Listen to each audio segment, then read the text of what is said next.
बार की बात है। शहर से थोड़ी दूर एक टैक्सी वाला अपनी बेटी के साथ रहता था। उसकी बेटी ही उसकी दुनिया थी। मुश्किलों और दर्द भरी जिंदगी में भी उस टैक्सी वाले ने कभी उम्मीद नहीं छोड़ी थी। उम्मीद इस बात की कि उसकी बेटी की जिंदगी कभी न कभी तो जरूर बेहतर होगी। मेरा पेट भर गया पापा, मुझे अब और नहीं खाना। अच्छा ठीक है मेरे बच्चे, जाकर बेड पर लेट जाओ। पापा बस थोड़ी देर में आकर तुम्हें सुला देंगे। ठीक है। मोहन नाम था उसका। उसने कभी ही पेट भर के खाना खाया होगा।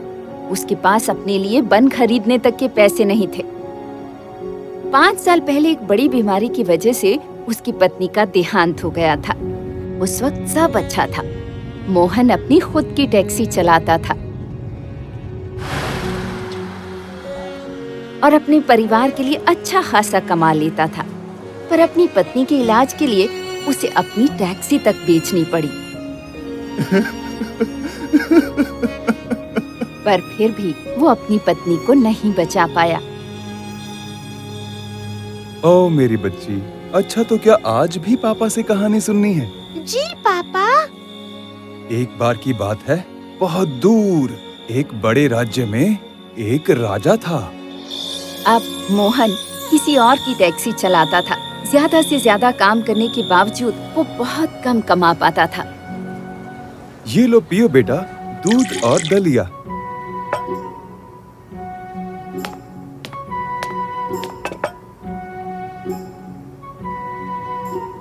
आपकी चाय कहाँ है पापा? बेटा, आज पापा का चाय पीने का बिल्कुल मन नहीं है। चलो अब चलो जल्दी से खत्म करो। रोज सुबह मोहन सैरा को स्कूल छोड़ने जाता। बाय पापा। स्कूल में अच्छे से रहना सैरा, मैं शाम को लेने आऊंगा। और वहाँ से वो सीधा काम पर निकल जाता। दिन भर पूरे शहर में बिना रुके टैक्सी चलाता। स्कूल कैसा रहा सैरा? मुझे बहुत डर लगा पापा। बिल्कुल भी मत डरो सैरा, तुम अपनी माँ की तरह समझदार और बहादुर हो। याद रखना, हाई स्कूल में ही बच्चों की शख्सियत उभर कर आती है। तुम अभी गीली मिट्टी हो। तुम्हें क्या बनना है ये फैसला लेने में हाई स्कूल तुम्हारी मदद करेगा। समझ गई पापा। उस दिन जब मोहन ने सैरा को उसके नए स्कूल के बाहर छोड़ा, खुशी से वो फूले नहीं समा रहा था। उसे अपनी बेटी पर गर्व था। वो जानता था उसकी पत्नी को भी होगा, पर उसे ये भी अच्छे से मालूम था कि यहाँ से जिंदगी की चुनौतियाँ और बढ़ने वाली हैं। पापा, मुझे ये किताबें खरीदनी है। क्या ये किताबें तुम्हें स्कूल लाइब्रेरी में नहीं मिली? नहीं। ठीक है, लाओ लिस्ट दो मुझे। 14,000 रुपए हुए, कैश या कार्ड? मैं अपना वॉलेट भूल आया हूँ, माफ कीजिएगा।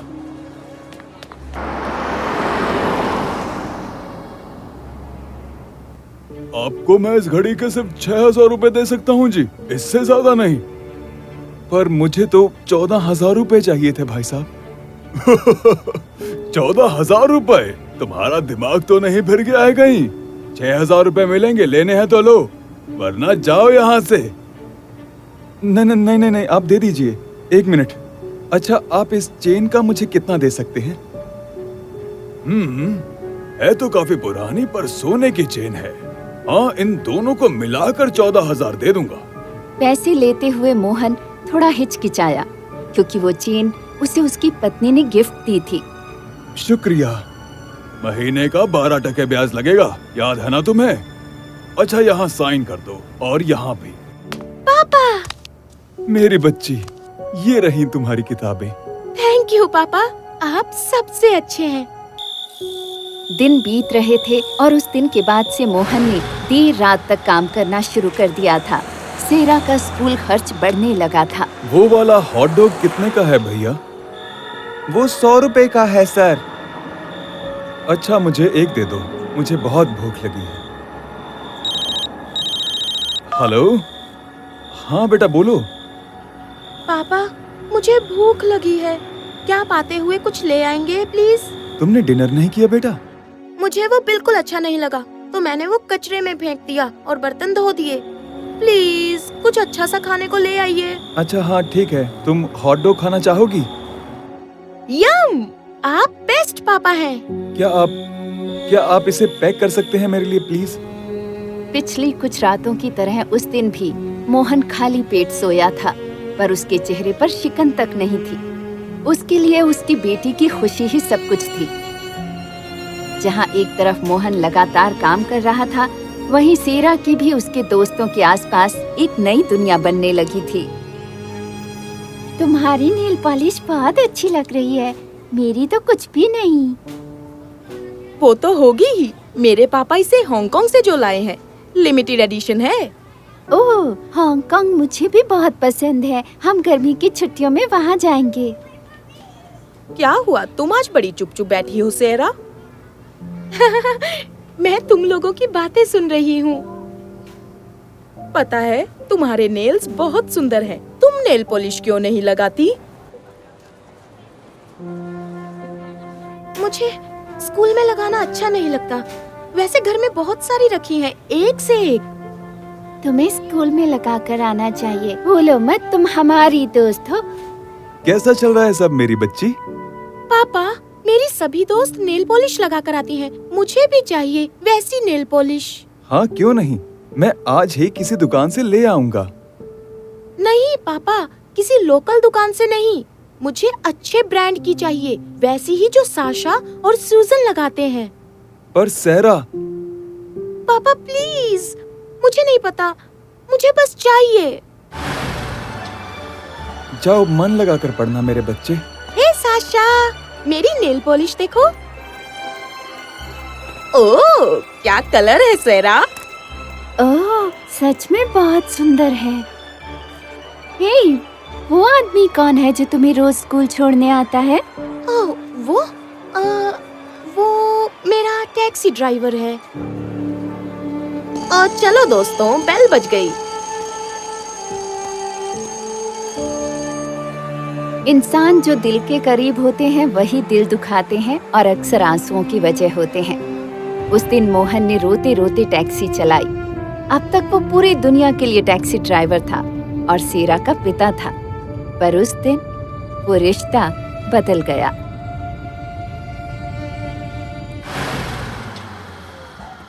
पापा, कोई बात नहीं, आप मुझे यहीं छोड़ दीजिए। आपको गेट तक जाने की जरूरत नहीं।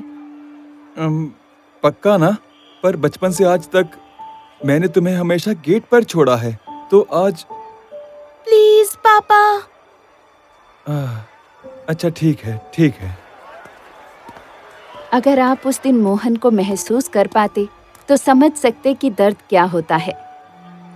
मोहन को पता था कि उसकी बेटी उसके काम की वजह से शर्मिंदा है, पर अपने प्यार के आगे उसने इस दर्द को नजरअंदाज कर दिया। दिन बीतते गए और जो सेरा कभी मासूम और प्यारी हुआ करती थी, अब वो जिद्दी और बदतमीज बन गई थी।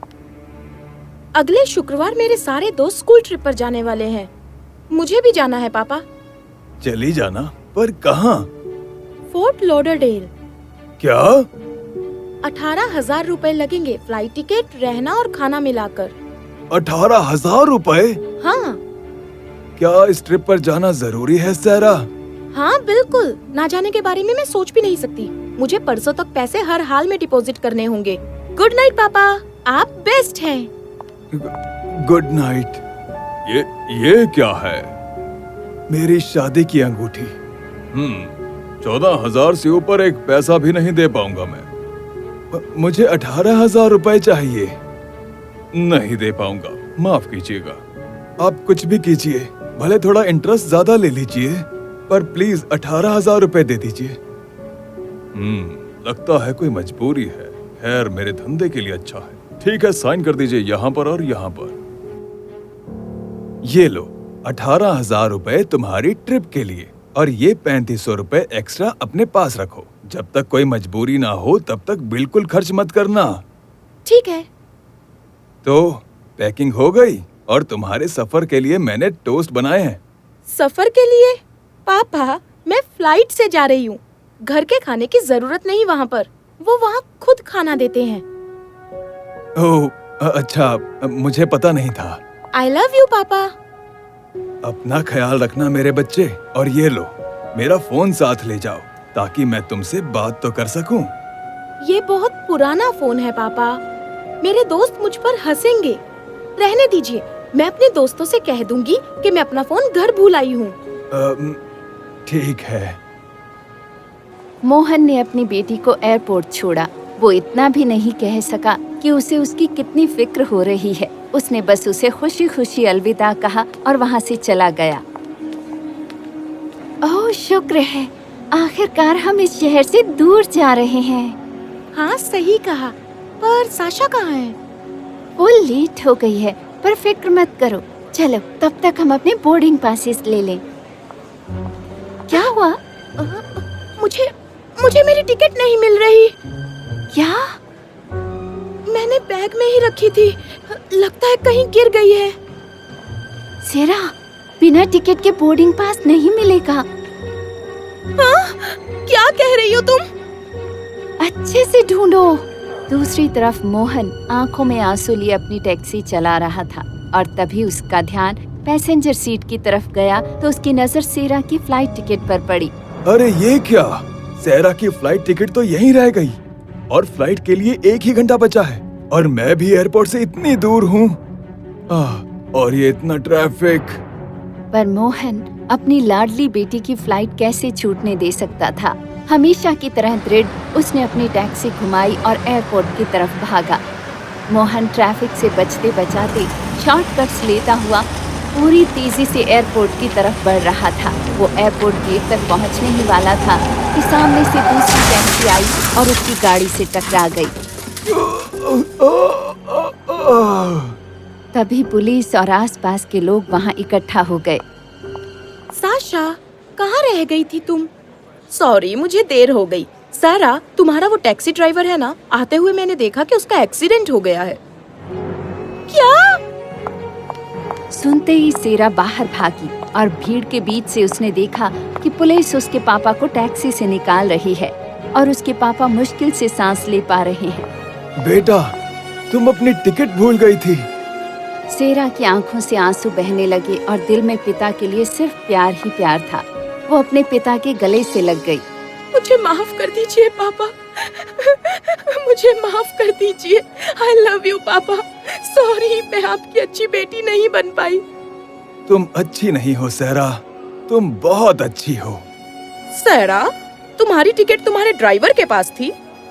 उसी वक्त सेरा ने अपने दोस्तों से कहा, ये मेरे ड्राइवर नहीं है, ये मेरे पापा हैं और मुझे इन पर गर्व है। तो ये कहानी थी एक बेटी और उसके पिता के निस्वार्थ प्यार की।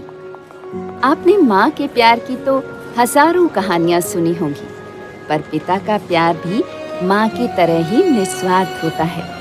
बस उन्हें माँ की तरह अपना प्यार जाहिर नहीं करना आता। इसलिए बच्चे होने के नाते हमारा फर्ज बनता है कि हम हमेशा उन्हें समझें, हमेशा उनके शुक्रगुजार रहें, हमेशा।